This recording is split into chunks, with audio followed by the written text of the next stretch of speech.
नमस्कार, आप देख रहे हैं अपना बिहार और आपके साथ मैं हूं विवेक। और इस वक्त की बड़ी खबर शुरुआत करते हैं आज की सबसे बड़ी खबर से। यूपी के प्रतापगढ़ से यह खबर है जहां कार और ट्रक की टक्कर में 9 लोगों की मौत हो गई है। मृतकों में 4 युवक, 3 महिला और 2 बच्चे शामिल हैं।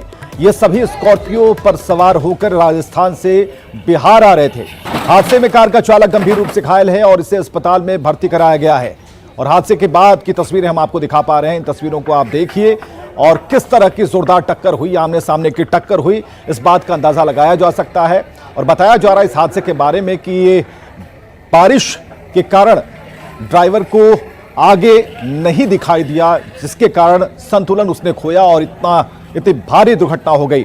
चालक सामने से आ रही गाड़ी को नहीं देख पाया तो जोरदार भिड़ंत, और भिड़ंत के बाद की तस्वीरें हम आपको दिखा रहे हैं। बड़ी ही मशक्कत के बाद स्कॉर्पियो को बाहर निकाला जा सका, जो कि अब मलबे में तब्दील है। उत्तर प्रदेश के प्रतापगढ़ में गंभीर हादसा जिसमें 9 लोगों की मौत हो चुकी है।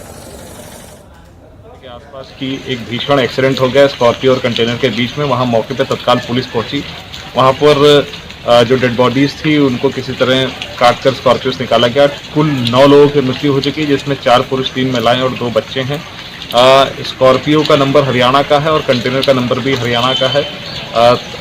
पता ये चला है कि ये लोग राजस्थान से अपने गृह जनपद भोजपुर बिहार जा रहे थे। इसमें से एक व्यक्ति जो मौके पर जिसकी सांस चली थी उसको तत्काल रायबरेली ऊंचाहार के लिए अस्पताल के लिए रेफर कर दिया गया है। तो उत्तर प्रदेश के प्रतापगढ़ में गंभीर हादसा।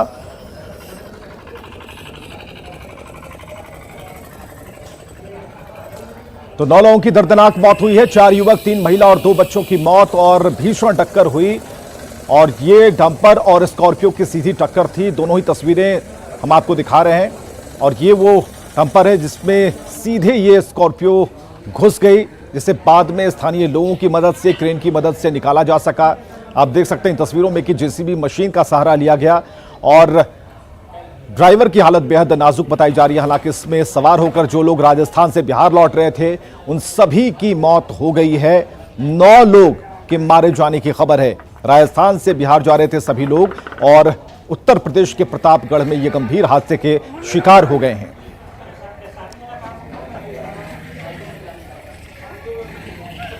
तो बड़ी खबर और मलबे में तब्दील है अब स्कॉर्पियो गाड़ी, जिसमें सवार होकर सभी लोग बिहार लौट रहे थे और 9 लोग इस दुर्घटना के शिकार हुए हैं। सभी की मौत हो गई है। राजस्थान से बिहार जा रहे थे सभी लोग और जिसमें बच्चे भी शामिल हैं। उत्तर प्रदेश के प्रतापगढ़ से ये तस्वीरें हम आपको दिखा पा रहे हैं। हालांकि कुछ देर पहले एसपी ने इस पर अपना बयान भी दिया है। उन्होंने घटना के बारे में बताया और कैसे यह दुर्घटना हुई इसके बारे में पूरी तरीके से उन्होंने बातचीत की। मौत हो गई है और जो चालक थे वो गंभीर रूप से घायल हैं। उनको जो है स्थानीय अस्पताल में भर्ती कराया गया है।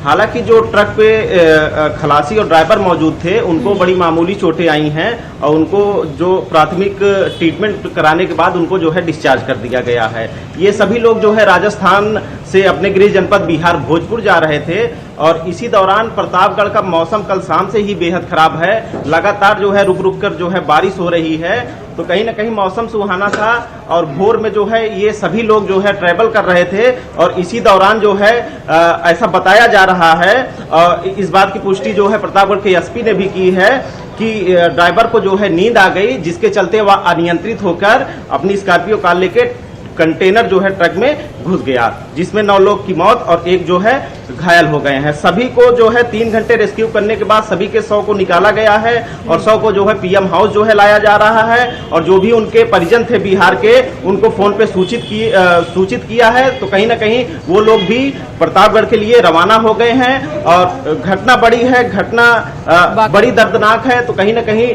सीएम योगी ने भी घटना पे जो है दुख जताया है और पुलिस के जो आला अधिकारी हैं वो मौके पे मौजूद है। मेन का तो रोहित पूरी जानकारी दे रहे थे प्रतापगढ़ से हमारे साथ हमारे सहयोगी रोहित, जिन्होंने बताया कि कैसे घटना घटी है। कल मौसम बेहद खराब था और इस बारिश वाले मौसम में ड्राइवर को आगे ज्यादा नहीं दिखा, जिस वजह से गंभीर हादसा हुआ है।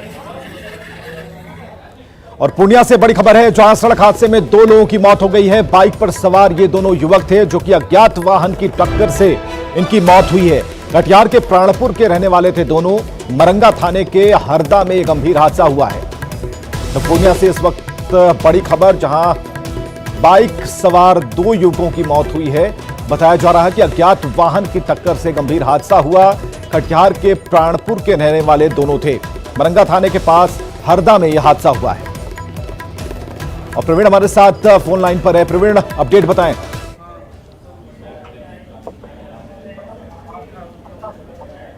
प्रवीण, अपडेट जानना चाहेंगे। जी विवेक, ये मरंगा थाना के हरदा की घटना है और वहां पे अज्ञात वाहन की ठोकर से 2 युवक की मौत हो गई। एक युवक की मौत तो घटनास्थल पे ही हो गई थी और दूसरे युवक की मौत सदर अस्पताल आने के दौरान और वहां इलाज के दौरान ही डॉक्टर ने उनको मृत घोषित कर दिया। दोनों कटिहार जिला के निवासी हैं और दोनों अपने बाइक से पूर्णिया की ओर आ रहे थे। इसी दौरान सुबह तड़के ही उनकी मौत हो गई है। दोनों की मौत हो गई है। चलिए, बहुत बहुत शुक्रिया इन तमाम जानकारियों के लिए।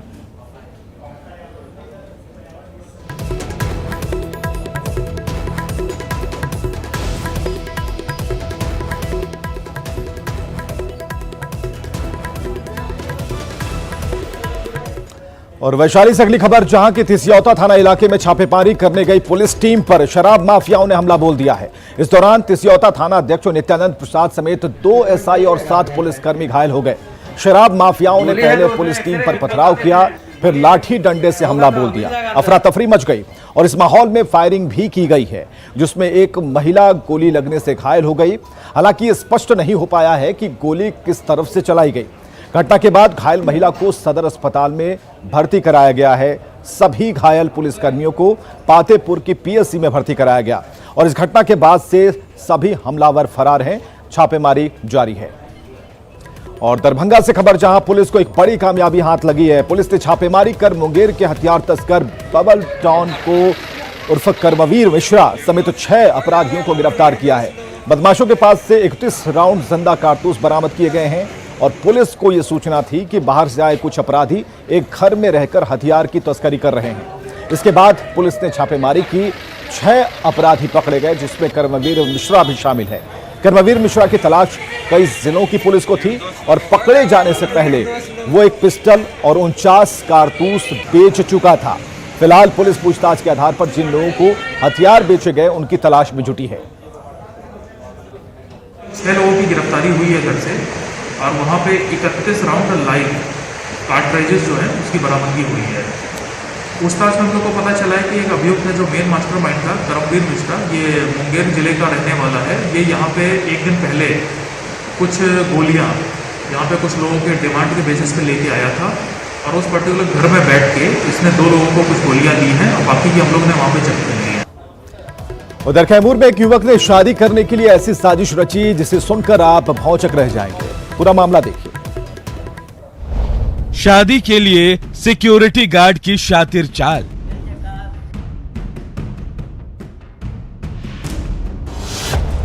सीआईएसएफ का दारोगा बनकर रचाली शादी।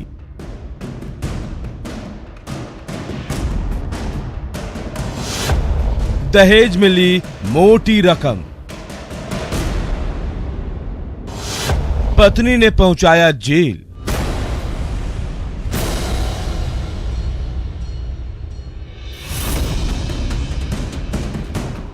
हाथ में हथकड़ी पहने शख्स का नाम सुमाकांत तिवारी उर्फ ढुनमुन है और इसे हथकड़ी किसी और ने नहीं बल्कि इसकी पत्नी ने ही लगवाया है।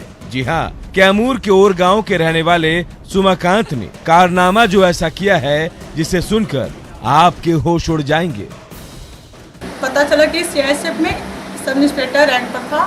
सारी बार मुझे पता चला कि ये सारी चीज़ फर्जी है। जो आई कार्ड वगैरह, जो वर्दी वगैरह था, ये सब फर्जी बनवा कर इन्होंने शादी किया। बेरोजगार सुमाकांत की शादी नहीं हो रही थी। शादी के लिए सुमाकांत ने साजिश रची, सीआईएसएफ की वर्दी खरीदी, दारोगा का फर्जी आई कार्ड बनाया और खुद को सीआईएसएफ का दारोगा घोषित कर दिया। सुमाकांत की जाल में बीएमपी के रिटायर्ड दारोगा उमा शंकर चौबे फंस भी गए। सुमाकांत को दारोगा मानकर चौबे जी ने अपनी बेटी पूजा कुमारी की शादी सुमाकांत से करा दी। शादी के 15 दिन बाद भी जब सुमाकांत ड्यूटी नहीं गया तो पूजा को शक हुआ।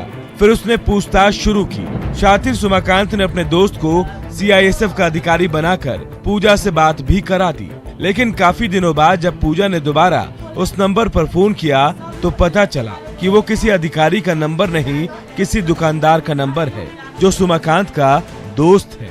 पति के धोखे से परेशान पूजा सदमे में चली गई, लेकिन फिर उसने सुमाकांत को उसके गुनाह की सजा दिलाने की ठानी और खुद बबूता थाने में जाकर पुलिस में शिकायत कर दी। पुलिस ने सुमाकांत के घर से फर्जी आई कार्ड और वर्दी बरामद कर ली। गहराई से पूछताछ की गई, तब ये अपराध स्वीकार किया और इसके निशानदेही पर इसके घर से जो CISF के फर्जी आई कार्ड थे वो बरामद हुए और ये सिक्योरिटी एजेंसी पे कोई काम करता था उसके कार्ड भी बरामद किए गए। सुमाकांत जेल पहुंच गया, उसे उसके किए की सजा मिल गई, लेकिन इस धोखे ने पूजा और उसके पिता की जिंदगी खराब कर दी। वो सारे सपने चकनाचूर कर दिए जो इस परिवार ने देखे थे।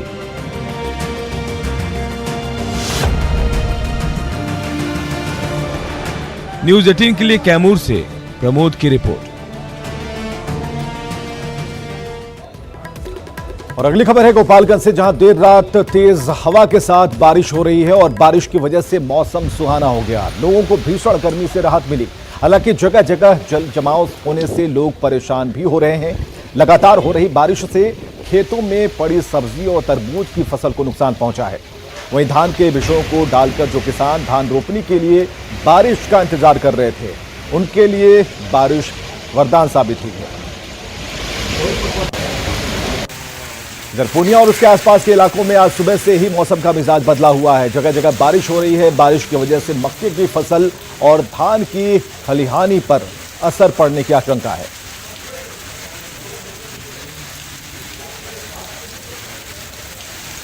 तूफान निसर्ग का असर बिहार में देखने को मिल रहा है। पटना समेत कई जिलों में बादल छाए हुए हैं और मौसम विभाग का कहना है कि पश्चिमी बिहार में हल्की बारिश होगी और अगले 2 दिन तक मौसम ऐसा ही बना रहेगा। हमारे साथ मौसम विभाग के जो डायरेक्टर हैं वो है सर। महाराष्ट्र में हमने देखा है कि निसर्ग तूफान ने कैसे तबाही मचाई थी। आप लोगों का काम जो है जिसके कारण बहुत कुछ बचाया जा सका, बिहार में क्या इसका कुछ असर रहेगा? जैसे कि बिहार लैंडलॉक्ड स्टेट है तो साइक्लोन का डायरेक्ट इम्पैक्ट नहीं होता है। जैसे एम्फन साइक्लोन के टाइम पे भी देखे होंगे पूरे बिहार में क्लाउडी स्काई हो गई थी। सिमिलरली अभी भी देख रहे होंगे कि पूरे बिहार में क्लाउडी स्काई है। देख सकते हैं ये पूरे बिहार का बाउंड्री है और ये पूरी क्लाउडी स्काई है। तो कह सकते हैं कि ये जो साइक्लोन डिसिपेट हो गई और वो निम्न हवा का एक दबाव क्षेत्र बन गया था और वो थोड़ा मूव होके उत्तर प्रदेश की ओर आई है। तो उस कारण से ये पूरे बिहार में आपको क्लाउडी स्काई है। बिहार के किन किन क्षेत्रों में लगता है कि हल्की बारिश होगी या बादल रहेंगे या? हाँ, जैसे कि आपने एम्फन साइक्लोन जो 20 तारीख को आई थी तो मेनली 20 मई को आसपास आप देखे होंगे सिर्फ ईस्ट बिहार ज़्यादा इफेक्ट हुआ था। और ये आपका अरेबियन सी से आई है निसर्गा साइक्लोन, तो थोड़ा सा आपका जो वेस्ट पार्ट है ना, ये थोड़ा सा ज़्यादा रेन मिल सकती है। तो पटना में इस साल जलजमाव से बचाने के लिए राजधानी को नगर निगम और नगर विकास विभाग लगातार दावे कर रहा है, लेकिन उनके दावों पर सरकार के प्रतिनिधि सवाल खड़े कर रहे हैं।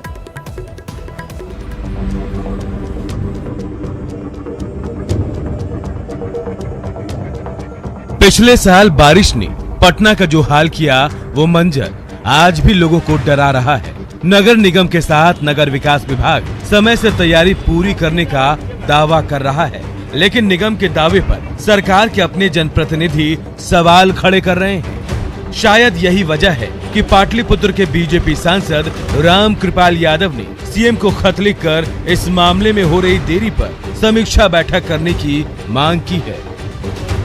क्या वजह है कि काम पूरा नहीं हुआ, कितना काम पूरा हुआ, कितना, ये सारी चीज़ों के आकलन तभी होगी जब वो स्तरीय मुख्यमंत्री जी बैठक बुलाएंगे और पिछली दफ़ा उन्होंने जो टैक्स दिया था उसका सदुपयोग, जो राशि दिया था उसका सदुपयोग कितना हो सका है, और मैं समझता हूँ कि उसके बाद ही कुछ बात समझ में आएगी। सांसद से पहले प्रदेश के नगर विकास मंत्री सुरेश शर्मा भी निगम के धीमे काम को लेकर अधिकारियों को फटकार लगा चुके हैं। काम की बात करें तो पटना के नालों का मास्टर ड्रेनेज प्लान पर भी काम शुरू नहीं हो पाया है, लेकिन अधिकारी अब भी यही दावा कर रहे हैं कि मॉनसून आने से पहले सारे काम पूरे हो जाएंगे। और हम लोगों को पूरा विश्वास है कि हम लोग इस बार पिछले साल की पुनरावृत्ति तो बहुत दूर की बात है, हम लोग स्पेसिफिक इलाके जहां पर जल जमाव की समस्या ज़्यादा होती है उसके लिए भी स्पेसिफिक प्लान्स डेवलप कर रहे हैं। उस तरीके की स्थिति हम लोग नहीं होगी। नगर निगम चाहे जो भी दावे करे, लेकिन जमीनी हकीकत से वाकिफ पटना वासियों के साथ साथ नेताजी भी डर के साए में हैं। सब जानते हैं कि अगर पटना में फिर जल जमाव हुआ तो सरकार को चुनावी साल में इसका खामियाजा भी भुगतना पड़ सकता है। पटना से न्यूज 18 के लिए रवि एस नारायण की रिपोर्ट। खबर है गया से, जहां के एनएमसीएच को कोविड अस्पताल घोषित होने के बाद जयप्रकाश नारायण अस्पताल में मरीजों का लोड बढ़ गया है। अस्पताल के इंडोर से लेकर इमरजेंसी वार्ड तक मरीजों और उनके परिजनों की भीड़ देखी जा रही है। मरीजों की बढ़ती संख्या को देखते हुए नशा मुक्ति केंद्र को सामान्य वार्ड में तब्दील कर दिया गया है। इसके बाद भी कई मरीजों को बेड नहीं मिल पा रहा। जयप्रकाश अस्पताल के हालात का जायजा लिया सहयोगी अरुण चौरसिया ने। एएनएमसीएच को कोविड अस्पताल घोषित करने के बाद ज़्यादा जो मरीज है वो गया के जयप्रकाश नारायण अस्पताल में आ रहे हैं। और आप देख सकते हैं एक वार्ड में हम लोग हैं, वार्ड का जो बेड है पूरी तरह से फुल है और जो मरीज हैं कई लोगों को जगह नहीं मिल पा रही है। तो ऐसे में जो दूसरे वार्ड हैं जहां दूसरे बीमार मरीजों को रखा जाता था, नशा खुरानी का जो वार्ड था वहां भी सामान्य वार्ड बनाया गया है और वहां भी मरीजों को रखा जा रहा है। चूँकि डॉक्टरों की संख्या भी यहाँ सीमित है तो कई मरीजों को इंतज़ार भी करना पड़ता है डॉक्टरों के लिए। और जो यहाँ बेड की संख्या है वो सभी जो बेड है वो पूरी तरह से यहाँ भरे हुए हैं। सहयोगी विपिन के साथ अरुण चौरसिया, न्यूज 18 गया। बिहार में टिड्डियों के आने की आशंका को देखते हुए कृषि विभाग अलर्ट मोड में है कि किस तरीके से इससे बचा जाए और विभाग ने किसानों को जागरूक करने के साथ कीटनाशक के छिड़काव की तैयारी कर ली है। कृषि मंत्री प्रेम कुमार ने कहा है कि मगध प्रमंडल के साथ यूपी से सटे करीब 10 जिलों को अलर्ट मोड पर रखा गया है। इन इलाकों में कृषि विभाग के कर्मियों की छुट्टियां रद्द कर दी गई हैं और किसानों को जागरूक किया जा रहा है।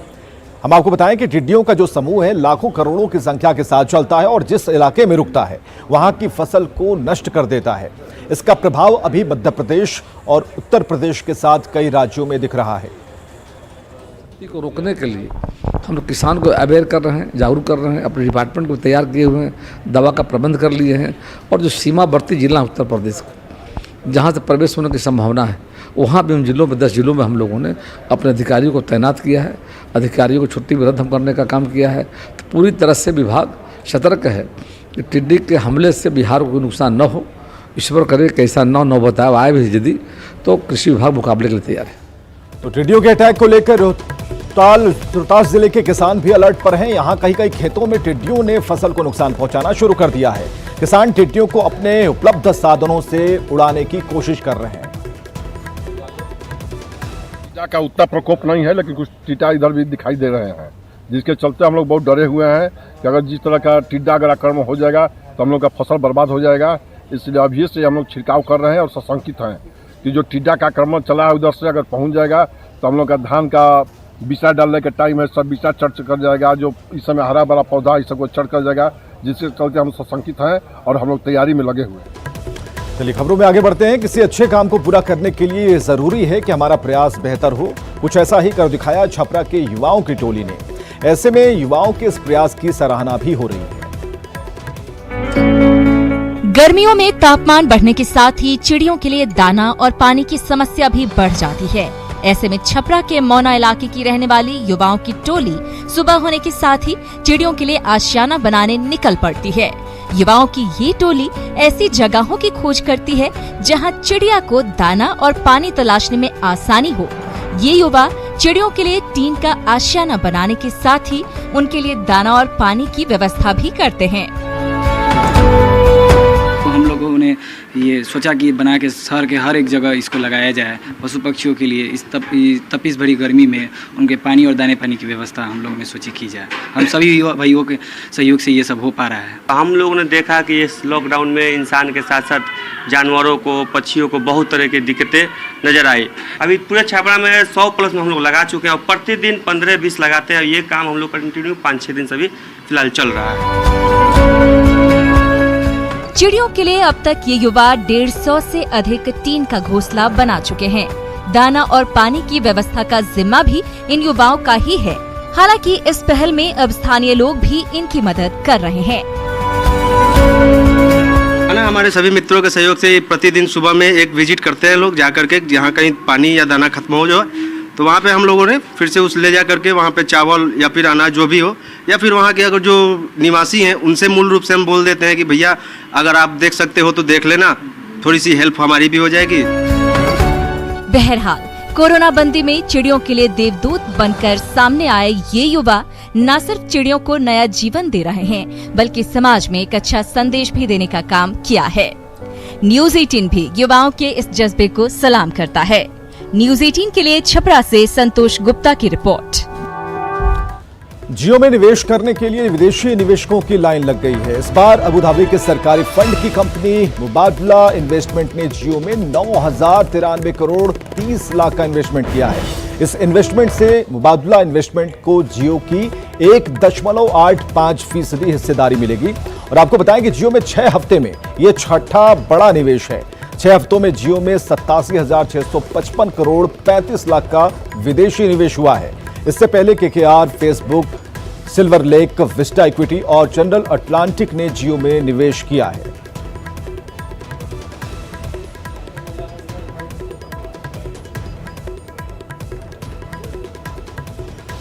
और आगे देखिए जोहार झारखंड।